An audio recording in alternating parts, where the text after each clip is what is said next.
Boa noite, meus amigos. Estamos aqui de volta.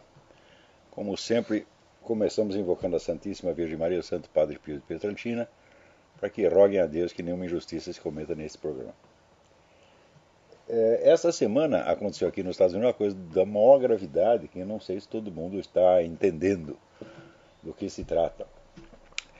Acontece que o Irã derrubou, ou antes conseguiu fazer pousar, um desses aviões de observação, aeronave não tripulada, controlada por controle remoto, avião americano. E, evidentemente, eles tendo esse equipamento à mão, eles vão desmontá-lo, examiná-lo, né, e saber exatamente como funciona e ter acesso a toda a tecnologia de inteligência aérea americana. O presidente Barack Obama recebeu 3 propostas, 3 planos diferentes das Forças Armadas para ou recuperar o avião ou destruí-lo no solo. E ele não aceitou nenhuma das 3, sob a alegação de que os iranianos achariam isso um ato de guerra. Então, pela primeira vez, um presidente entrega ao inimigo toda a sua tecnologia de inteligência aérea de uma vez, só para não desagradar o inimigo. Quer dizer, como se os camaradas se apossarem do avião americano já não fosse um ato de guerra. Então, eu não sei se as pessoas aqui estão percebendo a gravidade disto, mas é evidente, para mim assim, é evidente, a coisa mais óbvia do mundo, é que o Barack Obama é um agente islâmico ou comunista islâmico, alguma coisa, mas o sujeito é definitivamente contra os Estados Unidos. Agora, essas coisas não são discutidas realmente na grande mídia. A grande mídia aqui se tornou, como foi toda comprada, né, por 5 ou 6 grupos, então você tem a uniformidade total da mídia, que é outro fenômeno que a maior parte das pessoas não se toca muito. Quer dizer, ainda está no tempo de falar de viés da mídia, né, tem um viés esquerdista, não, já passou o tempo, isso aí foi muito antigamente. Agora não é a questão de um viés. É a questão que a mídia inteirinha se tornou um instrumento de engenharia social. Ela não tem mais nada a ver com a difusão de informações, nada. Ela tem a ver com o controle do fluxo de informações calculado para produzir certos resultados sociais, para produzir determinados comportamentos padronizados. E a gente observa, desde o momento em que isto começou, a gente observa que a facilidade de você mudar condutas do povo americano se tornou um negócio realmente fantástico, de uma velocidade incrível. Quer dizer, em 2 meses você faz as pessoas mudarem de atitude e adotarem o novo valor, a nova atitude, o novo critério, como se fosse uma coisa da vida inteira. Né? Isso aí é como um sujeito que eu conheci no Brasil, que ele fazia 6 meses que ele estava praticando surf, e ele dizia, o surf é a minha vida. E eu dizia, e onde você estava antes disso? Né? Como ele pode ser a sua vida? Né? Quer dizer, antes você não estava vivo, você estava em estado de animação suspensa, ou você nasceu naquele momento. Né?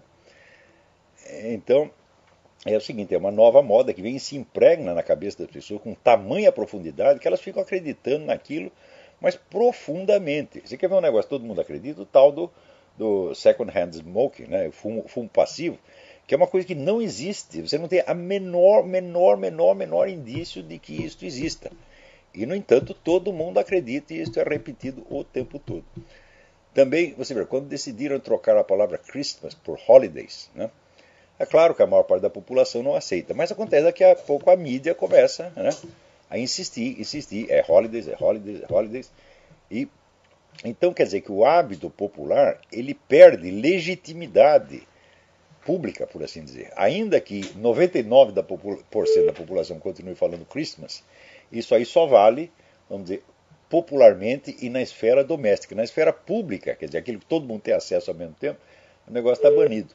Então, isso é, hoje em dia é a coisa mais fácil de fazer. Né? Então, você falar de viés da mídia, distorção do noticiário, tá bom, isso aí é um eufemismo. Isso é a mídia hoje, inclusive no Brasil, tá certo? É um instrumento de engenharia social e só é feito para controlar o seu comportamento.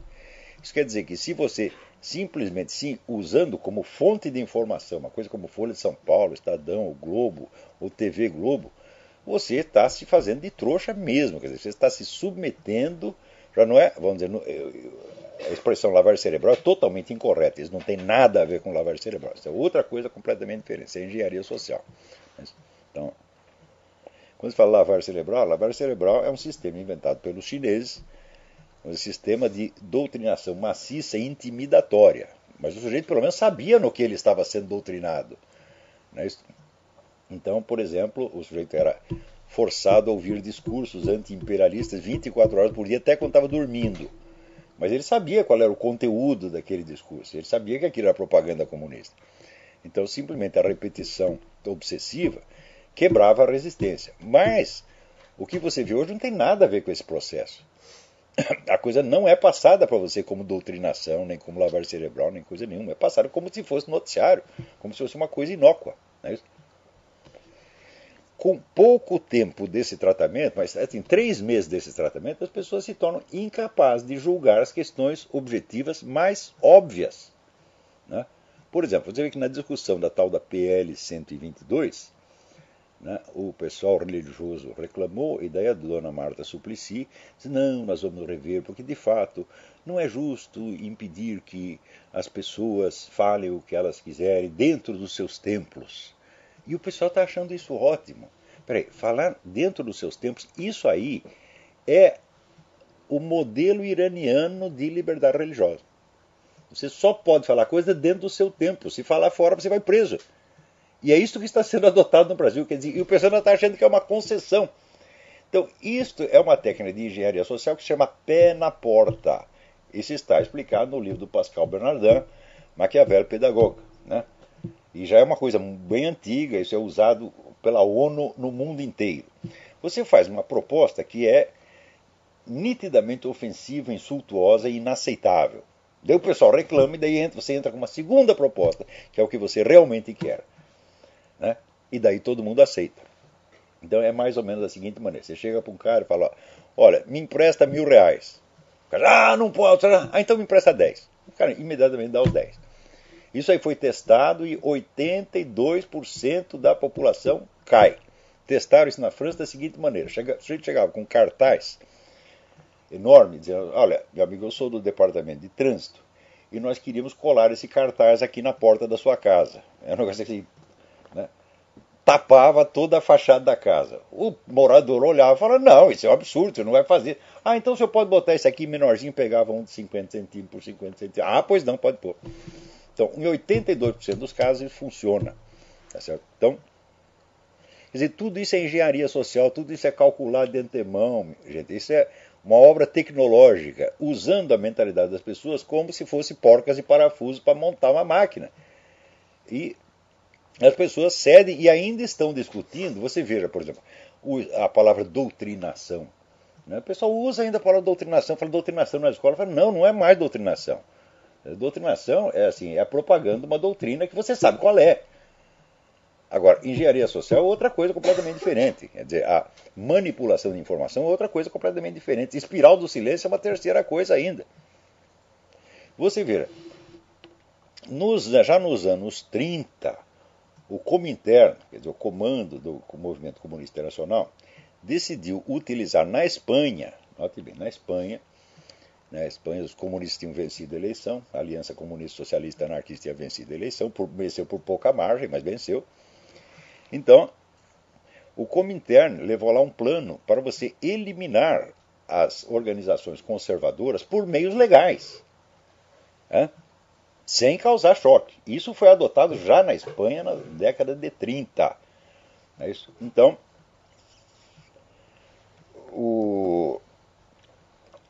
isso hoje é o que está sendo adotado no Brasil. Já foi adotado e já funcionou. E ninguém percebe. Quer dizer, você pode aplicar a mesma tática, a mesma estratégia 50 vezes seguidas, as pessoas esquecem. Quer dizer, no Brasil não há uma oposição qualificada para discutir esses problemas, para entender o que está acontecendo.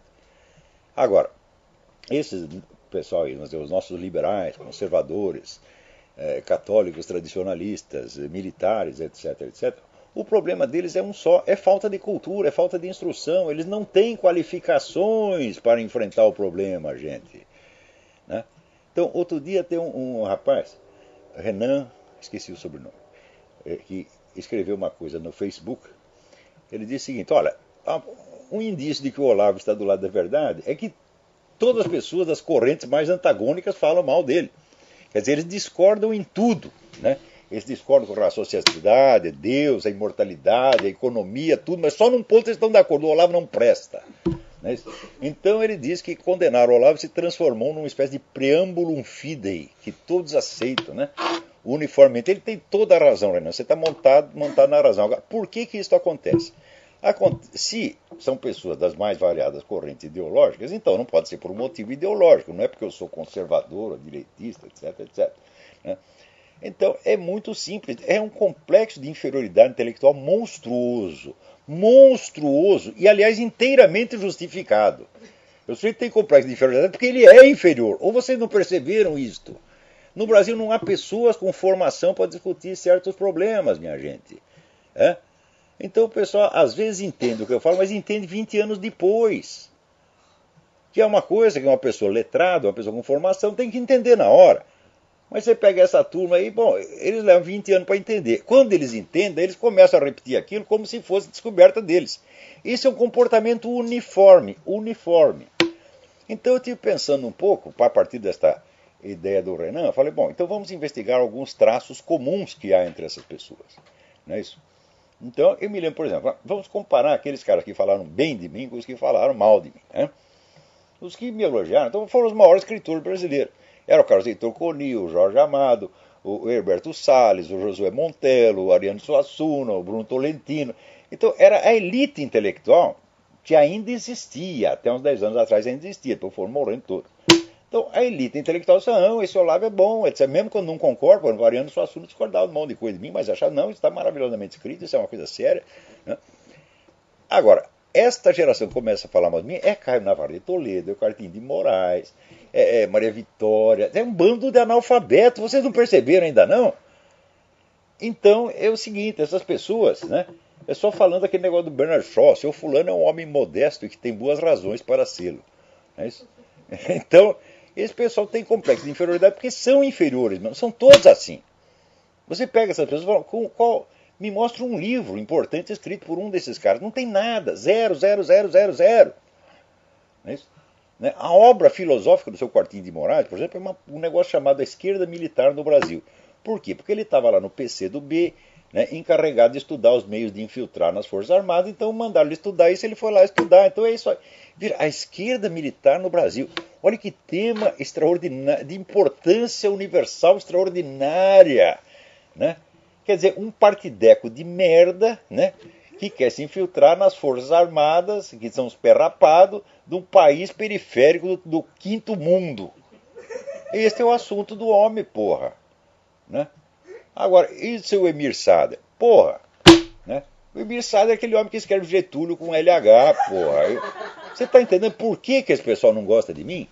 Eu digo, olha, e é o seguinte, humilhar esses caras é um prazer e um dever. Porque são todos charlatães, são vigaristas intelectuais perigosos. A maior parte vive de dinheiro público, né? Alardeando, vamos dizer, uma autoridade intelectual que não tem. Isso aí é malversação de dinheiro público, mau uso de dinheiro público. Esses caras têm que ser denunciados e têm que ser postos para fora das suas cátedras a pontapés. Tem que fazer um exame, dizer aqui, vamos ver se a matéria que você leciona, se você entende alguma coisa da matéria que você leciona. Você quer, marxismo, tá bom, então vou fazer um exame de marxismo, desgraçado. E vai acontecer que nem o Alaor Café, que eu tive que dar aula de marxismo para ele dentro da faculdade dele. Ele dizia, Marx disse tal coisa. Não, Marx não disse isso, não. Ele dizia tal coisa, assim, assim, está no texto tal, vai lá e estuda, vagabundo. É esse o problema, porra. Agora, o charlatanismo intelectual no Brasil passou de todos os limites do tolerável. Porque uma certa quantidade de charlatão tem em toda a época. Tá certo? Mas você tem uma elite qualificada que estuda as coisas, que dá para conversar. Né? Então, eu vi nesse pessoal da esquerda, o último sobrevivente disso aí foi durante algum certo tempo o Carlos Guilherme Mota. Eu digo, o Carlos Guilherme Mota é mais comunista que a peste, mas é um cara que dá para conversar. Por quê? Porque ele leu livros, porra. Agora essa turma não leu nada. Esse Caio Navarro de Toledo não leu nada. Por falar em não leu nada, aqui. Eu recebi uma carta aqui de um cidadão chamado Gil Kleber Duarte Carvalho, né? Reclamando que eu disse que tanto o evolucionismo quanto o negócio do design inteligente não são teorias científicas, não podem ser provadas, não tem jeito de você provar. Quer dizer, você precisaria de um número infinito de provas. Nenhum campo de observação pode, por si mesmo, produzir resultados que sejam ampliáveis até uma teoria geral do universo. É uma coisa simples de entender. Qualquer estudante de lógica tem que entender isso. Mas acontece o seguinte, esses camaradas são postos para estudar biologia, para estudar física, né, para estudar geologia, e ninguém deu para eles um curso de lógica. Então eles acham que aquilo que eles estão praticando lá no laboratóriozinho deles, aquilo é a ciência. Eu digo, não é, meu filho. Para você entender o que é ciência, você tem que usar um pouco a cabeça, tá certo? E entender que ciência não é nada mais do que uma das muitas aplicações da lógica. Então, se você não conhece fundamentos da lógica, bom, você é capaz de operar uma investigação científica, assim como um macaco, se você treinar, é capaz de dirigir um automóvel, mas ele não vai entender o princípio do motor, a explosão e assim por diante. Então, vocês sabem fazer a coisa no dia a dia, mas vocês não entendem os princípios, né? Então daí me apareceu um cidadão aqui reclamando, dizendo, não, mas o evolucionismo é ciência sim, porque o resto do pessoal só tem argumentos místicos e pseudo-argumentos, etc. Eu falei, ué, peraí, eu não sei, né? Eu já li uma infinidade de argumentos científicos perfeitamente relevantes da parte do pessoal criacionista, tá certo? E eu acho que é muita presunção o jeito de dizer que só os evolucionistas são cientistas. É sempre assim, eles assumem a palavra em nome da ciência e dá a impressão que o outro, chega lá o outro cheio de PhD, tem porque PhD em matemática, PhD em física, PhD, mas não é cientista, só é cientista se concordar comigo. Então o cara me escreveu uma carta nesses termos. Eu respondi para ele o seguinte, aqui meu filho, já que você é tão bom assim, você tem todas essas qualificações científicas, então, e você está falando de todos os argumentos, né, criacionistas, dá a impressão que você conhece todos, na verdade não conhece nenhum, né? Eu vou lhe mandar um livro, né? E você vai refutar os argumentos do cara ponto por ponto. Ele não sabe qual é o livro que eu vou mandar, porque parece que só a única coisa que ele leu foi o negócio do Harun Yahya, que está na internet, certo? Que é um grupo de teólogos muçulmanos que discute o evolucionismo com os argumentos que me parecem bastante capeigas, aliás. Ele foi lá, leu Harun Yahya e achou que é capaz de refutar. Não refutou ainda, mas achou que é capaz de refutar. Falei, tá bom, então, meu filho, eu vou te mandar um livro. Olha, você vai tomar uma entortada desse livro, moleque, como você nunca pensou na sua vida. Porque ele disse assim, não, na verdade, não se pode refutar os argumentos deles, porque são explicações miraculosas, não falseáveis, portanto não refutáveis. Vem com essa besteira do Karl Popper, né? Mas ele nem sabe o que está falando. Então, eu vou lhe mandar um livrinho aí, eu quero ver você refutar ponto por ponto. Não é você falar mal, meu filho. Eu digo, você vai refutar ponto por ponto e exemplo por exemplo, né? Já que você é o porta-voz da ciência. Daí o cara me escreve e fala, não me julgo, nem sou cientista, sou pintor e escritor. Fala, então você está que nem eu, meu filho. Você não é cientista de merda nenhuma. Aliás, eu sou, tá certo? Porque eu estudo ciência política, ensinei ciência política, tá certo? Sou um especialista da questão da argumentação e prova, quer dizer, na área de lógica eu sou alguma coisa, eu sou um dos 7 brasileiros que participaram do maior congresso de lógica que já houve na história do mundo, né, realizado na Suíça. Tinha só 7 brasileiros, lá eu era, este que vos fala era um deles. Então, alguma autoridade na área eu tenho. Tá certo? E você é pintor Pintor do quê? Escritor do quê? Hã? Eu sei as coisas que eu escrevo. Hã? E sei qual é o conceito que isso em que essas coisas são tidas, né, por gente altamente qualificada. Agora, no Brasil, assim, por exemplo, saiu esse negócio do Maquiavel, né? E o pessoal do Eric Voegelin Forum, né, disse lá, não, essa é uma análise muito impressionante, né? Agora, no Brasil, tem um tal de Tibírias Sarramalho, que ele tá bravo comigo porque eu deixei ele escrever no Mídia Sem Máscara. Sabe aquele negócio, por que você me odeia se eu nunca te ajudei? Então você dá uma oportunidade para um filho da puta desse, ele usa a oportunidade, depois ele sai querendo mostrar a superioridade e independência. Ele diz, não, esse é um livro tão ruim que eu não posso resistir à indignação. O Colombo não fala nada, ele só fala mal do Maquiavel, não tem uma análise, não tem nada. Então vocês, né? Bom, ou vocês ouvem essa turma do Eric Voegelin Forum, né, que estão lá uns 40, 50 cientistas políticos da mão do mais alto gabarito, vocês ouvem o Tiribiri Sarramalho, porra! Tá certo? Então isso aqui é uma miséria, né? Então, agora vem aqui o seu Gil Kleber. Então é o seguinte, eu vou lhe mandar. Se você topa o desafio, então me dê o seu endereço, eu vou lhe mandar o livro. Gil, o livro vai te dar muito trabalho, eu te garanto, porque ele já vem assim, não, esses caras só vêm com explicações miraculosas, não falseáveis, pá. Eu digo, ah é? Tá bom. Espera pra ver, moleque, espera pra ver. Vou te mandar o livro. Pô, não vem chorar, hein? Agora, se promete que você vai refutar tudo. Se não for refutar, então você mostra que é um argumento miraculoso. Tá certo? É um argumento não científico. Né? Diga. Daí ele diz que ele tem uma discussão com o pessoal da Terra Jovem, né? E que derrubou os argumentos dele. Falou, mas nem precisa derrubar, porra. Da Terra Jovem você dá uma cuspida e o negócio cai, né? E eu tenho aqui um outro ensaio criacionista da autoria do Dr. Jonatas Machado, doutor em Direito pela Universidade de Coimbra. Escuta, mas peraí, mas você não falou que você quer discutir com cientista? Então pega, né? Se você quer discutir com criacionistas, discuta com criacionistas que sejam profissionalmente biólogos, físicos, astrofísicos, e não com doutor em Direito, meu Deus do céu. Hã? Você não é o gostosão que fala em nome da ciência? Você nem sabe o que é ciência, moleque. Você acha que esse pessoal tem uma noção assim, tão boboca do que é ciência, mas tão boboca. Um dia nós vamos comentar isso com mais cuidado, né? Então, vamos em frente. Aqui o Alex Álvares diz que no programa passado só conseguiu ouvir 16 minutos, né, do programa. Você tem razão, mas não foi nenhum problema técnico sério. Foi que eu simplesmente soltei o fio do telefone aqui. Foi um acidente. Então isso não acontecerá mais. Aqui o Daniel Matos pergunta onde ele pode adquirir o livro A Nova Era e a Revolução Cultural. Não pode, Daniel, não pode, porque o livro não existe. Mas acabou.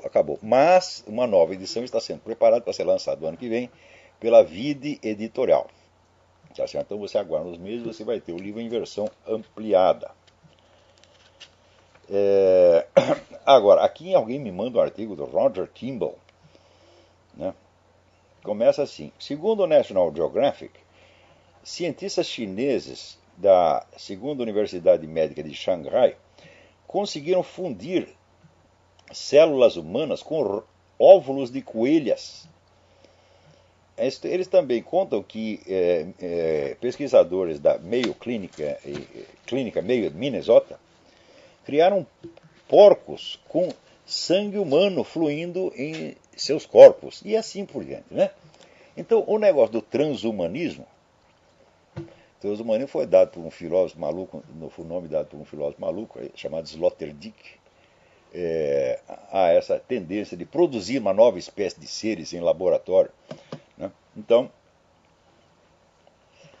vem toda a discussão do aspecto ético da coisa. Bom, mas o problema não é ético, meu filho.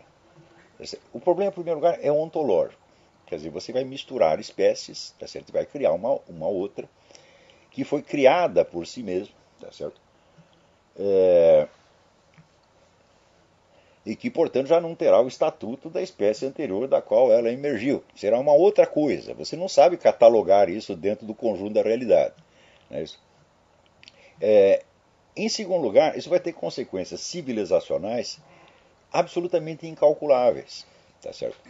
Então,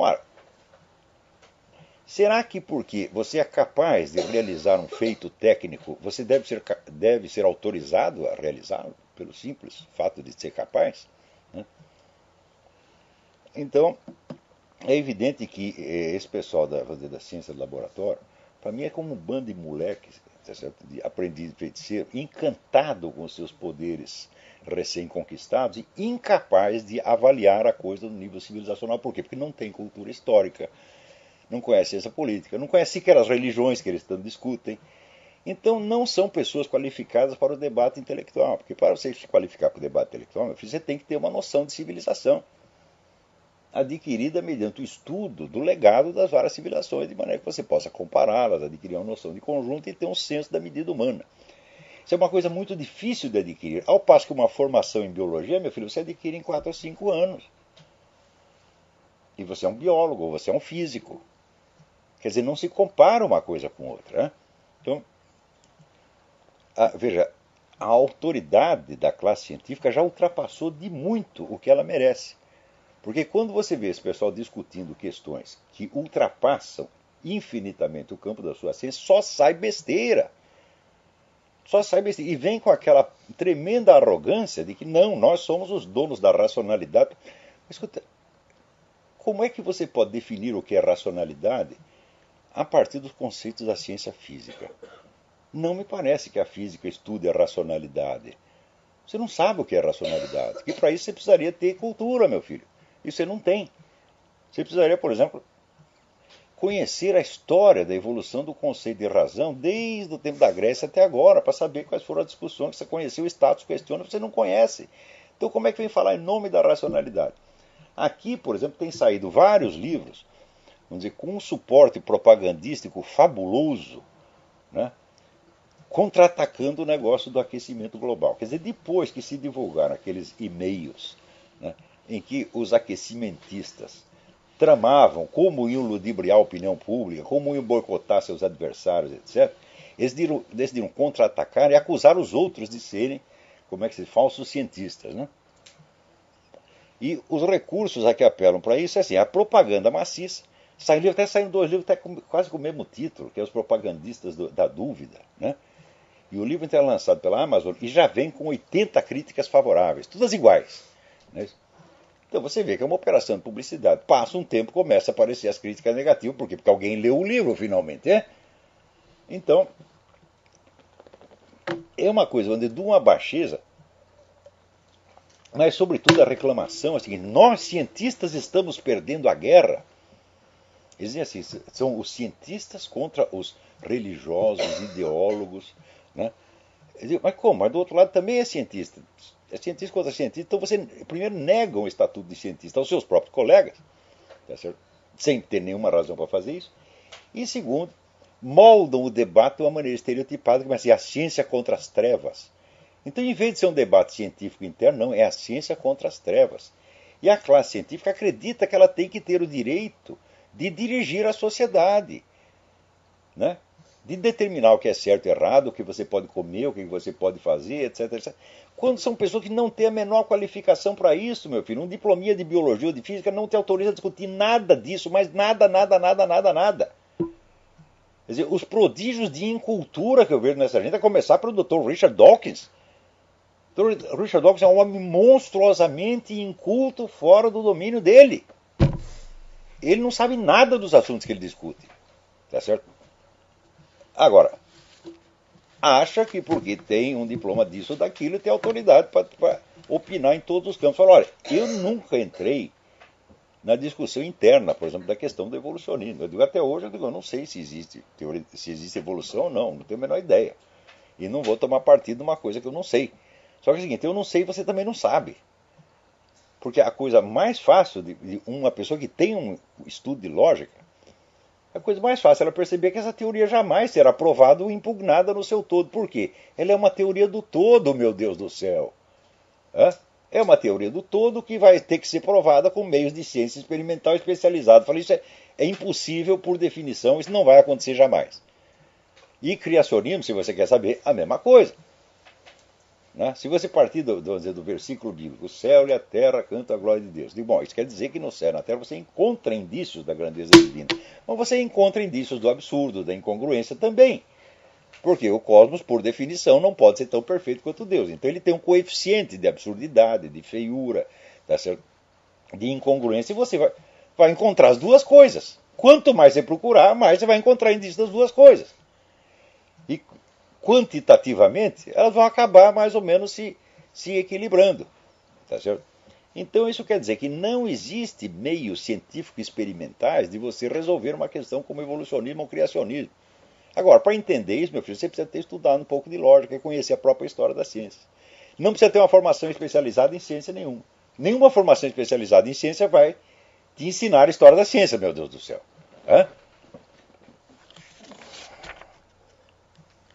Então, agora, para não dizer que tudo está perdido, então esta semana, aqui, um deputado lançou lá no Congresso um voto de no confidence, um voto de desconfiança contra o procurador-geral Eric Holder por causa daquele famosa operação Fast and Furious que acabou vendendo armas do governo americano para narcotraficantes mexicanos. E com uma dessas armas os caras mataram pelo menos um agente americano. Então, o pessoal espremeu o Eric Holder para dizer como é o negócio, nós precisamos de informações. Então ele deu a única informação exata. A informação é a seguinte: não darei informação. Então pronto, o cara não quer nem se explicar. Então é claro que esse sujeito tem que sofrer impeachment, provavelmente vai sofrer mesmo. Quer dizer, mais um ministro do Obama que se mela todo. É isso? E assim por diante. Alguém me manda aqui, Santiago Neves manda um artigo de Alfredo Lazareschi sobre o novo projeto de recodificação do direito comercial brasileiro. O trabalho está muito bom, tá certo? E mostra que esse novo direito comercial é um negócio de uma absurdidade a toda a prova. Para começo de conversa, vai transformar todos os sócios de uma empresa em responsáveis por todas as dívidas da empresa. Quer dizer que você tem lá 1% das ações, né? Os outros sócios desaparecem, você tem que pagar os 100% da dívida. Porra, o que é isso? Quer dizer, isso aí é para acabar com o comércio mesmo, né? Agora, esta semana também aconteceu um negócio muito impressionante. Tem uma senhora no Canadá que engravidou, teve o filho no porão, não queria o filho, estrangulou o bebê. Né?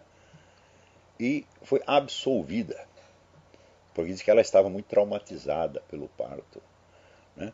Então quer dizer o seguinte, que de acordo com a jurisprudência canadense, só é crime você matar um bebê se você o faz depois de passar o suposto trauma de parto. Então, primeiro, toma-se como premissa que todas as mulheres que tiveram crianças estão traumatizadas. Então já a ideia de que você ter crianças não é normal, ter gravidez é uma doença, e ter criança é uma doença pior ainda. É uma experiência horrível pela qual ninguém deve passar. Tá certo? Então, se você passou por isto, nós não temos o direito de impedir que você mate o seu bebê. Então, o infanticídio está praticamente oficializado no Canadá. Eu disse que isso ia acontecer. A partir do momento que você aceita o aborto, se você aceita o aborto aos 3 meses, por que não aos 4, aos 5, aos 9? Chegou aos 9, já tem, né, aquele aborto de... Como é que se diz? Esqueci o nome técnico agora. Do parto... Sei lá, esqueci. Né? Você aborta o neguinho 2 minutos antes dele nascer. Tá certo? Agora, se pode ser 2 minutos antes de nascer, por que não 2 minutos depois? Ou 20 minutos depois? Ou 3 meses depois? Então, vamos dizer, a universalização do aborto legalizado terá suas consequências. Né? E essas consequências, presta atenção, eu estou escrevendo lá uma série de artigos que mostra como é que isso funciona. Né? Por exemplo, nos anos 50 e 60, o pessoal dizia que tinha muitas garotas grávidas, menores de idade nas escolas, dizendo, precisamos acabar com isso. Então o que nós vamos fazer? Nós vamos dar educação sexual para elas nas escolas, para esclarecê-las de modo que não tenha tanta gravidez indesejada. Né? Bom, daí começaram a ensinar da educação sexual e, evidentemente, o pessoal falava de sexo o tempo todo dentro da escola, então houve uma proliferação, tá certo, de, de erotismo, e o número de casos de gravidez em garotas menores de idade multiplicou por vários milhares. Quer dizer, aquilo que se alegava que era para resolver um problema, piorou o problema. Daí chegam os conservadores e tá vendo? O plano fracassou. Eu digo, mas fracassou uma pinóia, seu besta. Você não sabe como é que funciona esse negócio. Estuda marxismo antes de você criticá-lo, meu Deus do céu. No marxismo tem um negócio chamado salto qualitativo. A expressão é de Mao Tse Tung, mas isso já estava nas doutrinas, estava implícito na doutrina de Marx. Salto qualitativo significa o seguinte: se você acumula muitas quantidades de um certo fator, chega a um certo ponto em que a mera acumulação quantitativa se torna mudança de qualidade. Mao Tse Tung acreditava que isso se aplica à natureza inteira. Não se aplica, mas na sociedade humana funciona. Então, quer dizer que se você espalha a questão da educação sexual, fala de sexo, bom, daqui a pouco isso tem um salto qualitativo. Já não é mais só questão de falar, o pessoal está praticando. E dentro das escolas. Então, todo intelectual marxista com alguma formação sabe disso. E esses planos são feitos todos com base nisto. Então, você tem uma finalidade alegada, tá certo?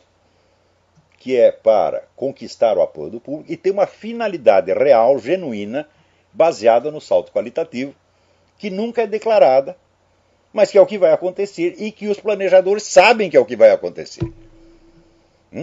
Então, por exemplo, agora tem o negócio da PL 122. É para diminuir os casos de discriminação e violência anti-gay. Fala, bom, mas os casos de violência anti-gay são tão mínimos num país que tem 50 mil homicídios por ano que nem se deveria cogitar de uma lei para resolver isso aí. Mas você acha realmente que você proibir pastores e padres de falarem que o homossexualismo é pecado vai diminuir a violência anti-gay? Não. O que você vai ver, você vai ter um acúmulo de casos conflitivos. Por exemplo, a lei proíbe impedir a expressão homoafetiva em qualquer lugar público ou privado com acesso público, que inclui igrejas. Então, ora, você sabe que não se pode nem usar mais a palavra homossexual, é homoafetivo. Então o que é homoafetivo? Tudo que dois homossexuais fazem na cama é homoafetivo, não é sexo mais. Então tá lá na igreja um sujeito mexendo na piroca do vizinho, e vem o padre, ou o pastor, ou o rabino, e manda parar. Então bloqueou a expressão homoafetiva. Então é crime. Acontece o seguinte, acontece que existe outra lei, que é a lei do ultraje a culto, tá certo? Que proíbe você atrapalhar um culto. Dá 2 anos de cana, um culto religioso. Então o culto religioso é protegido pela lei, mas a conduta homoafetiva também o será. E isto é calculado para produzir o choque das duas coisas, até que toda a proteção oficial ao culto tenha que ser retirada, porque você tem duas leis contraditórias, uma delas vai vencer. Então, que benefícios vai resultar para os gays? Só vai resultar em benefício para aqueles que tiverem a fantasia sexual de transar dentro de uma igreja, que não acredito que seja a maioria. Está vendo? A totalidade dos gays tem lá um milionésimo deles. Transar não basta, eu tenho que transar na igreja. Que nem tem gente que tem que transar no avião, tem que transar num barco, transar embaixo d'água. São fantasias. Então, que tanto pessoas hétero quanto homo têm. Então, uma quantidade infinitesimal pode ficar muito satisfeito. Oba, agora eu posso transar na igreja. Os outros não vai trazer benefício algum, mas vai trazer certamente um malefício para todas as igrejas de todas as religiões, que estarão permanentemente sob esta ameaça de que entra lá, por exemplo, um traveco, e vai lá e entra na fila da comunhão. Você vai ter que dar a comunhão para o desgraçado, ainda que sabendo que ele está gozando da sua cara. Quer dizer que quando se começou a discutir isso, eu disse que isso ia acontecer. pessoal vai lá vestido de mulher e vai querer receber a comunhão, os caras vão ter que dar. Aí todo mundo, não, você é exagerado, mas se alguém vai fazer uma coisa dessa, mas é feio, a coisa existe para que isso seja feito, meu Deus do céu. Então, quando essas mudanças produzem resultados desastrosos, né, o pessoal conservador não entende nem que a coisa foi calculada para produzir resultado desastroso, para produzir crise, como, por exemplo, a estratégia Claude Piven, né? Dizer, bom, nós vamos aqui inscrever todo mundo na Previdência Social, a Previdência Social só está atendendo 5% das pessoas que teoricamente teriam direito, nós vamos inscrever os outros 95%. Para quê? Popularmente se dizia, se alegava, não, é para dar mais assistência aos pobrezinhos. Mas no círculo interno, entre os intelectuais, não é uma coisa secreta, mas eles discutem num alto nível intelectual, o povão não participa.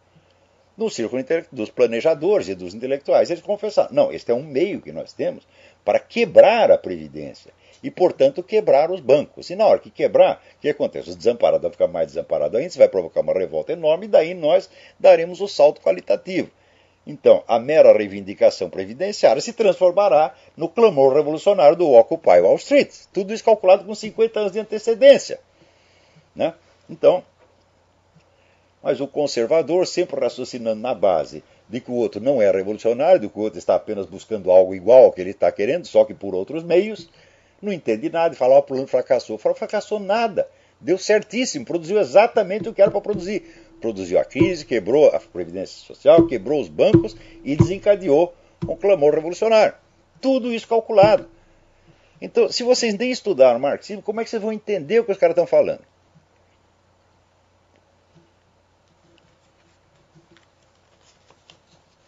Então, opa, e aqui tem uma pergunta enorme sobre o negócio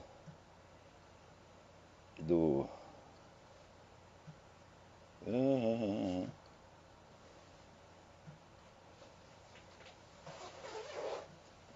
Arthur Pablo.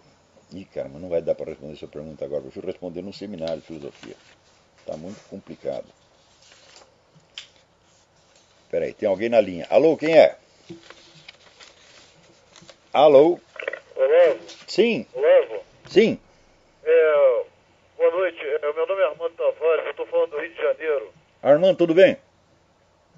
Tudo bem, é um prazer ouvir você. Eu sou físico, professor universitário, sou daquela raça dos últimos reacionários, né, que estão, ainda mais sendo físico, né? E eu queria que você falasse de uma pergunta sobre o problema que existe no Brasil, principalmente no Rio de Janeiro, que ninguém faz porra nenhuma, sabe? Desculpe o palavrão. Até o físico experimental, ele está numa uma subclasse, sabe como é que é? O bom é o físico teórico, ele vai falar como é que você faz. Mas ele meter a mão na massa para fazer, ele não faz. E você vê isso em tudo, eu não sei se é a minha visão, você vê isso em todas as classes. Tem o médico, o neurocirurgião, que é um pouco abaixo, e tem o neurologista, que é um pouco acima. Eu atribuo isso aí à escravidão aqui no Brasil, principalmente no Rio de Janeiro. Só quem fazia as coisas era escravo. E a gente ficou com essa coisa na sociedade. Eu não sou sociólogo, né? Porra nenhuma, sou físico. Né? Então, eu vejo isso um pouco assim. Eu não sei como é que você enxerga isso. Olha, onde você vai encontrar boas páginas sobre isso é no Lima Barreto. Nos livros do Lima Barreto, ele sempre explorou esse negócio de que as profissões no Brasil não equivalem a atividades reais, mas equivalem a papéis sociais que o indivíduo desempenha. Então, o sujeito, por exemplo, ele vai querer ser militar, mas não porque ele gosta da profissão militar, porque ele gosta de guerra, não, porque ele gosta de mostrar isso em público, ele gosta de mostrar o uniforme, gosta de ter o cargo, gosta de ter as honrarias daquilo. Quer dizer, o sujeito está interessado nos efeitos periféricos da profissão e não no exercício da profissão. Isso é muito antigo no Brasil, isso não tem nada a ver com escravidão. Porque isso acontece nas profissões de classe alta a que os escravos não tinham acesso. Então não vai dizer, o médico está deixando de fazer o serviço dele porque o escravo vai fazer. O escravo não vai fazer o serviço dele. Então, ademais, você precisa ver que as causas sociais elas têm um prazo. As forças que estão atuantes na sociedade elas têm um prazo para agir, para desencadear consequências. Né? Quer dizer, a escravidão já acabou faz mais de um século, e ainda vamos continuar dizendo que a nossa conduta é efeito da escravidão. Eu falo, não, a conduta das pessoas é efeito de escolhas que elas fazem. E essas escolhas, elas estão, por assim dizer, consolidadas na própria cultura. Quer dizer, o Brasil é uma cultura de papelão, uma cultura de teatro, onde as pessoas só fazem a coisa para mostrar. Porque você não vê o que eu falo dos intelectuais universitários? Ora, meu filho, eu fui estudar as coisas porque eu gosto disso, eu quero saber o que é verdade. Eu, quando era moleque, eu tinha um baita de um complexo de burrice, complexo de cegueira. Eu achava que todo mundo entendia tudo e só eu que não entendia nada. Eu achava que eu era um cego no mundo de videntes. Depois eu descobri que também ninguém estava vendo merda nenhuma. Mas isso não me consolou nem um pouco. Então, eu queria saber as coisas. E foi por isso que eu fui estudar. Mas agora, se o cara quer ser professor universitário, ele vai ser professor de história, não é porque ele gosta de estudar história, meu Deus do céu. É porque ele gosta de ter o título de professor doutor, você está entendendo? Então, este é um dos problemas essenciais e permanentes da sociedade brasileira. Quer dizer, o teatro, o fingimento, isso aí nós temos que acabar, e nós temos que ser impiedosos conosco mesmos. Outro dia mesmo eu escrevi um negócio a respeito, escrevi na imprensa alternativa, falei, olha, eu só consegui desmascarar o mito da imprensa alternativa me desmascarando a mim mesmo, porque eu era um membro e colaborador da imprensa alternativa. Né? Só que a gente se fazia de vítima e não era, se fazia de herói e não era, então o que era eu? Eu era um palhaço a mais entrando num teatro, porra. Então, como diz o I Ching, meu filho, você tem que castigar a sua própria cidade, você tem que cortar na sua própria carne antes de você poder falar mal dos outros. E eu fiz isso, quer dizer, eu desmascarei impiedosamente a minha porca juventude. Ao passo que até hoje tem gente vivendo da idealização da sua juventude, do seu suposto heroísmo juvenil, etc, etc. Né?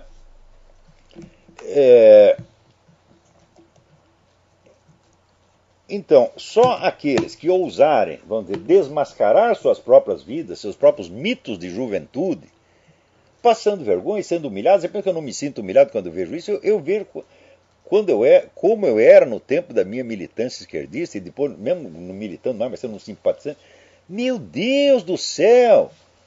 Quanto que eu menti, quanto que eu fingi, então chega um dia e você diz, eu tenho que parar com isso, eu não me aguento mais, é muita palhaçada. E daí você começa a viver uma vida real. Tá certo? Então, mas você só pode dizer a verdade a respeito do outro quando você aceita a verdade sobre você mesmo. Não estou falando dos seus pecadinhos pessoais, você comeu a empregada, não estou falando disso, meu filho. Isso aí você confessa para o padre, se você for católico, né?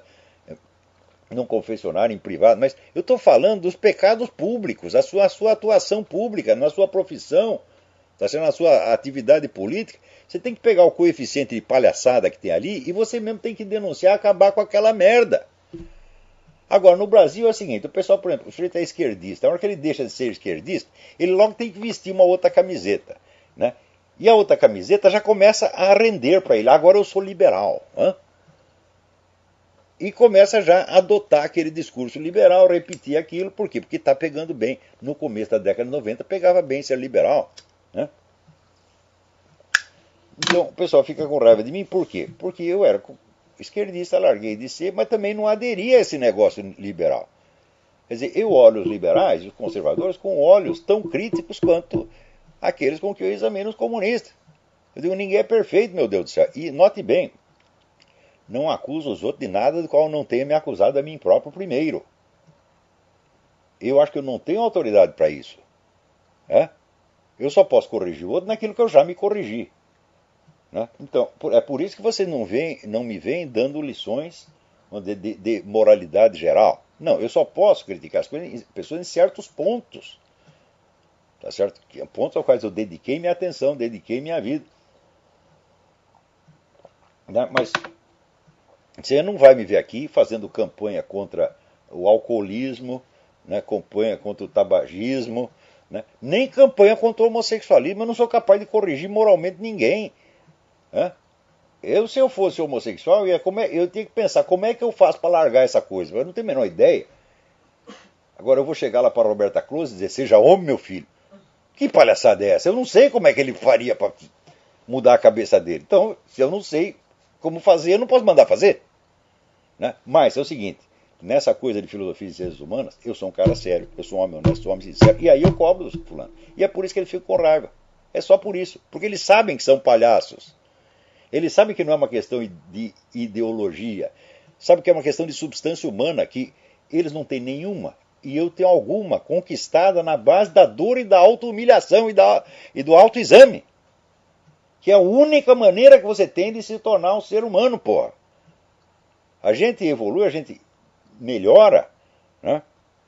Não é na base da gostosura, dos aplausos, não, não, não. Né? É na base de olhar a dura e crua realidade. Né? Por exemplo, quando as pessoas me mostram coisas que eu escrevi 30 ou 40 anos atrás, eu morro de vergonha. Né? Às vezes eu quero fazer sua biografia, ler as coisas que você escreveu na juventude. Eu falo, tu tá louco, porra. É? Na juventude eu era um merda em toda a extensão da palavra, porra. É? Agora, teve uma data que eu decidi falar, a partir de hoje o negócio é sério. É? Eu tinha 43 anos. É? Agora, não brinco mais. É? Agora, ou eu falo o que eu realmente sei, o que eu vi, o que eu observei, ou fico quieto, porra. É?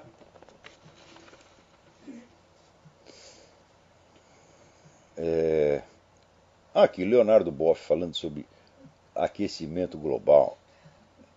Ah, porra, o que é isso? Não vou nem... Não dá para prestar atenção, viu? Agora, estão lá votando a tal da lei da palmada. Né? Olha, o Juro Severo publicou lá no site dele um breve relato sobre como está a sociedade sueca hoje, 30 ou 40 anos depois da aprovação da lei da palmada. Quer dizer, a delinquência juvenil multiplicou por 1000, os casos de divórcio aumentaram por 1000, droga aumentou por 1000, foi tudo uma merda. Hein?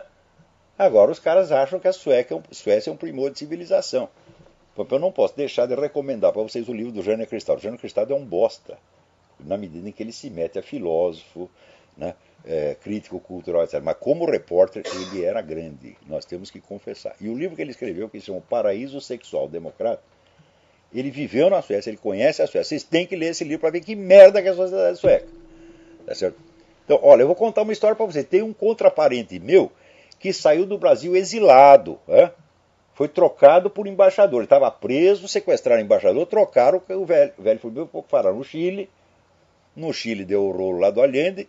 O embaixador sueco catou ele e mandou para a Suécia. Chegou lá, deu tudo, casa, comida, aposentadoria, etc, etc, para viver a tripa fora. Ele não aguentou viver na Suécia, porra. Ele disse, eu prefiro os milico brasileiros.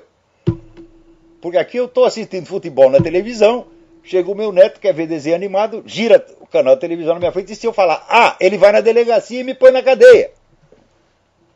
No Brasil, pelo menos, para ir na cadeia, eu preciso assaltar um banco, fazer alguma coisa formidável. Agora aqui não. Eu vou para a cadeia porque eu quero assistir o futebol. Ele não aguentou viver na Suécia e voltou para o Brasil ainda dentro do tempo da ditadura militar. Não vou dar o nome do cara. Tá certo? A questão é um homem já falecido, mas contraparente meu.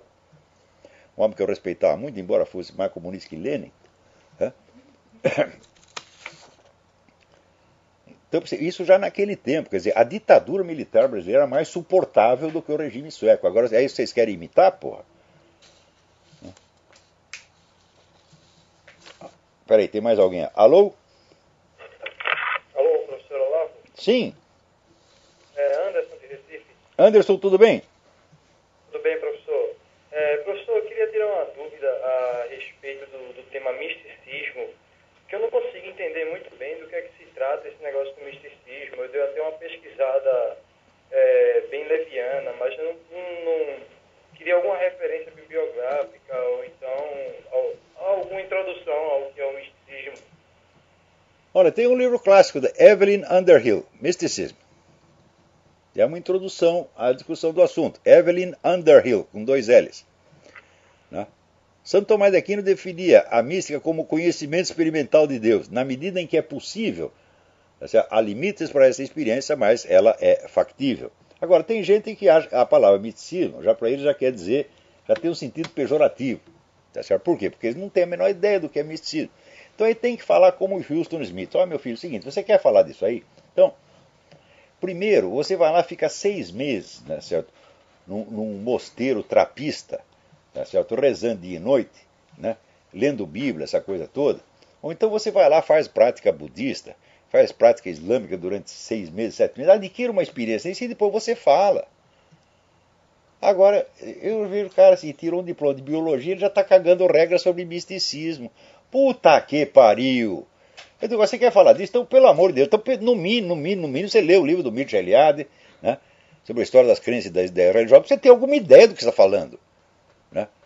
Então, por exemplo, esse mesmo Gil Kleber diz, eu sei para que serve a ciência, não sei para que serve a mística. Eu digo, meu filho, a mística criou as civilizações. Né? Se não fosse ela, você nem existia, meu filho. Você vê, a ciência experimental moderna, ela surge com Newton, Galileu, etc, etc. E como é que os caras faziam antes, hein? Quem criou todo o resto? Foi a sua porra da sua ciência acadêmica? Não, meu filho, foram as religiões. As religiões criaram o senso de moralidade, os direitos humanos, criaram os estados. Por exemplo, você tem ideia da, vamos dizer, a doutrina medieval do Estado, a ciência medieval do Estado? Que perfeição, que maravilha que era aquilo. Alcançou, vamos dizer, cumes de ciência política jamais alcançados depois. Então, você fala das religiões, você está falando de um legado universal, uma coisa imensa, de um valor extraordinário, e do qual surge a própria ciência. Isso aí está mais que provado. Né? Você pega o livro do Glenn Hughes, que se chama Transcendence and History, tá? Transcendência e História. E ele vai lá e te demonstra por A mais B que a ciência tal como concebida atualmente é um subproduto do monoteísmo, né, judaico-cristão. Essa ideia jamais teria ocorrido. Por exemplo, a ideia, né, de leis permanentes que regulam a estrutura do acontecer, essa ideia não tinha ocorrido a ninguém. Né? Ideia, vamos dizer, leis que pudessem ser descobertas pela observação humana, a ideia não tinha ocorrido a ninguém fora desse contexto. Então, é o seguinte, vão estudar, porra. Aqui, trabalho da aluna da Universidade Federal Rural de Pernambuco. A menina fez um trabalho sobre veterinária. O trabalho foi aprovado, etc, etc. Como ela botou no dedicatório, no agradecimento a Deus, queria vetar o trabalho. Quer dizer, o que sabe sobre Deus esses idiotas? Os caras formados em veterinário. Passaram a vida examinando saco de cavalo, buceta de porca, tá certo? E acha que entende de Deus, porra. Ao ponto de querer vetar. Falou de Deus, não é científico. Pô, vai fazer o que você sabe, porra. Vai lá cuidar da gonorreia do seu cachorro, porra.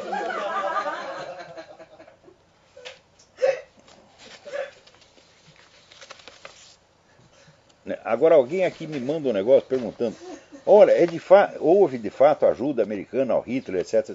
Houve sim, tem um monte de banqueiro nesse país que encheu o Hitler de dinheiro, como encheu o Stalin de dinheiro. Aliás, até muito mais o Stalin, porque o Hitler só ajudaram até a guerra, daí acabou o Hitler, né?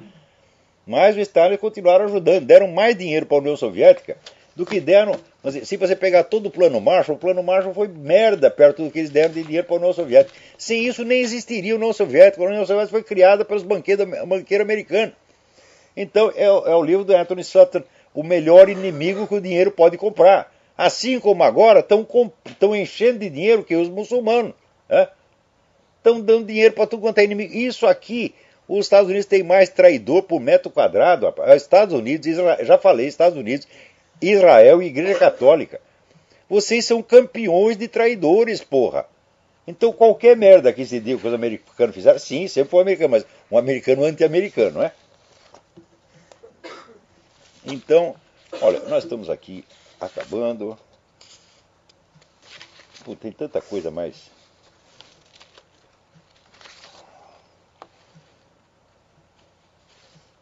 interessante aqui. Agora, o pessoal está comentando o livro do Russell Kirk, que saiu no Brasil. É muito bom que saiu pela realização, mas o crítico aqui diz que a expressão moral, o crítico Antônio Gonçalves, diz que a expressão moral imagination, imaginação moral, foi inventada por Russell Kirk. Não foi, não. Foi inventado por Lionel Trilling. Agora, aqui a gente não pode citar um autor, que no dia seguinte alguém já lança um livro do autor e vira um especialista no autor e sai fazendo conferência e ganhando algum dinheiro com isso. Né? Não que eu seja contra as pessoas ganhar dinheiro. Mas eu sou contra essa coisa da pose, do teatro, porra. Né? Então, no estudo da história cultural de um país, é importante você saber quem foi que lançou as ideias, quem influenciou quem. Isso é básico, isso é questão de história. Agora você, o cara, para se promover, falsifica a história, porra. Quer dizer, eu nunca fiz questão de dizer que eu sou pioneiro de coisa nenhuma. Por exemplo, quando o negócio do Foro de São Paulo, eu, durante 10 anos, eu era o único jornalista que escrevia sobre o Foro de São Paulo. Alguma vez eu disse, fui eu que descobri isso? Nunca. Eu disse, tem aqui um cara pioneiro, o Dr. José Carlos Graça Wagner, que tinha um arquivo na casa dele sobre